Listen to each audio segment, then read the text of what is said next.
Bismillahirrahmanirrahim. Assalamualaikum warahmatullahi wabarakatuh.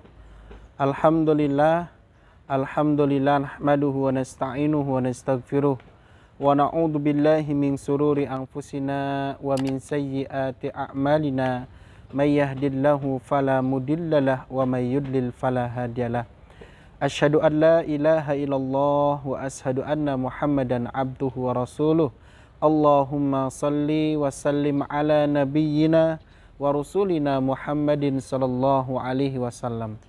Alhamdulillah, sahabat teman dekat hijrah yang kita mengharapkan ridhonya Allah Subhanahu wa taala. Allah Subhanahu wa taala telah memberikan suatu kenikmatan kepada kita semuanya sehingga kita bisa beribadah kepadanya dan kita bisa mengabdi, memaksimalkan dengan apa yang kita miliki. Salawat dan salam teriring kepada Nabi kita, Nabi Muhammad sallallahu alaihi wasallam. Mudah-mudahan kita termasuk umatnya dan senantiasa istiqomah untuk senantiasa menjalankan sunnah-sunnah yang diajarkan oleh Rasulullah sallallahu alaihi wasallam. Kaum muslimin, pemirsa dimanapun Anda berada, dan insya Allah saudara-saudaraku kita akan melanjutkan yaitu dosa-dosa besar yang kemarin sempat kita berhenti, namun kita kembali lagi, kita melanjutkan, kita menimba ilmunya dari seorang ulama dengan melalui kitabnya yaitu Imam Az-Zahabi, yaitu dosa-dosa besar yang ke-32 yang insya Allah yaitu kita akan menguraikan sedikit, yaitu memakan uang suap, yaitu saling sogok menyogok. Ini adalah salah satu perbuatan yang dicela oleh Allah, perbuatan yang dibenci oleh Allah.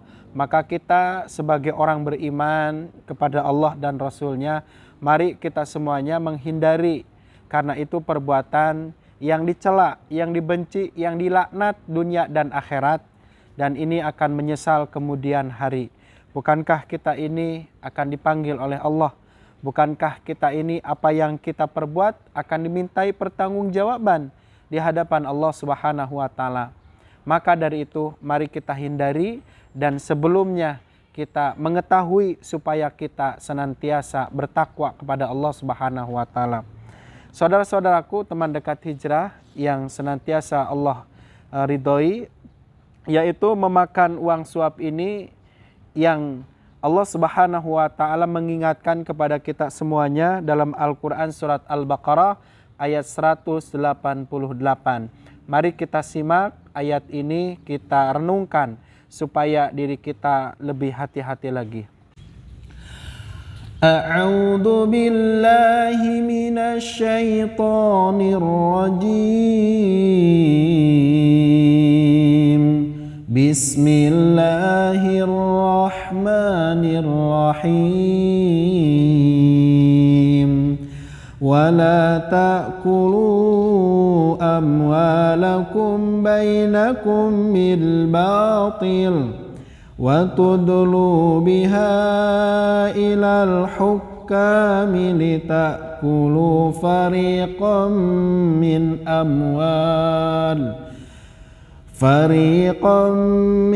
amwalin nasi bil ismi wa antum ta'lamun. Shadaqallahul adzim.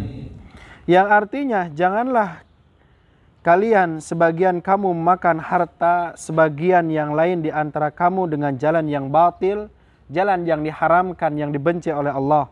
Janganlah kamu membawa urusan harta itu kepada hakim, supaya kamu dapat memakan sebagian daripada harta benda orang lain itu dengan jalan berbuat dosa, padahal kamu mengetahui. Quran surat Al-Baqarah ayat 188. Ayat ini sudah jelas menerangkan bahwa satu, kita dilarang untuk memakan harta dengan cara yang batil. Artinya merampas, sehingga kita ini mengambil dengan cara memaksa, dengan cara yang batil supaya bisa dimiliki, maka itu adalah yang dilarang oleh Allah Subhanahu wa taala. Kemudian yang kedua adalah jangan engkau bawa harta itu menuju hakim Artinya urusan suatu perkara kemudian harta itu dibawa dengan maksud supaya suatu urusan kemudian dimudahkan, suatu urusan kemudian dimenangkan oleh hakim itu, yaitu yang dimaksud dengan menyuap seorang hakim supaya perkaranya, urusannya dipermudah. Nah, ini adalah sesuatu yang dilaknat oleh Allah, yang dibenci oleh Allah, yang ini Allah Subhanahu wa taala mengingatkan kepada kita semuanya, kepada kaum muslimin, jangan sampai ini melakukan, karena kalau melakukan akan rugi dunia dan akhirat. Dalam salah satu tafsir Ibnu Katsir mengatakan bahwa yang dimaksud dengan ayat ini yaitu surat Al-Baqarah ayat 188 ini, maksudnya janganlah kalian membawa urusan harta itu kepada hakim, yaitu janganlah kalian mencari muka ya di depan hakim dengan harta itu, jangan sekali-kali menyuap agar dengan suap itu hakim itu memenangkan suatu perkara. Maka Rasulullah Shallallahu Alaihi Wasallam bersabda, la'anallahu rasi wal murtasi fil hukmi. Allah melaknat orang yang menyuap dan yang disuap dalam hukum. Nah, ini sudah jelas. Jadi siapa saja yang menyuap seorang hakim, kemudian hakim itu memudahkan atau membebaskan padahal dia itu salah dalam hal perkara, maka itu adalah yang disebut dengan suap, menyuap dalam hal urusan kepentingan. Maka di antaranya banyak sekali yang modelnya itu dengan suap, dengan sogok, ya. Di antaranya adalah memberikan sebuah hadiah. Nah, ini ketika kita memberikan hadiah kepada teman dan itu tidak ada unsur-unsur lain, ya, dengan tujuan saling kita mengenal, saling membantu, saling menolong dalam kebaikan dan ketakwaan, maka itu adalah yang diperintahkan oleh Allah dan Rasul-Nya. Namun ketika hadiah itu bisa disebut suap, yaitu kita mempunyai kepentingan, mungkin dalam urusan kita ini salah, kemudian dibawa ke pengadilan, kemudian hakim itu diberikan hadiah supaya kita diloloskan, supaya seseorang itu diloloskan, maka itu adalah hal yang dimaksud dengan suap. Ataupun dengan bisnis yang lain, ya mungkin dalam hal suatu proyek misalkan, karena itu kerjasama dan supaya itu dipermudah itu izinnya dengan proyek tersebut, dengan suap, yaitu dengan hadiah berbentuk hadiah, maka hadiah itu disebut dengan suap.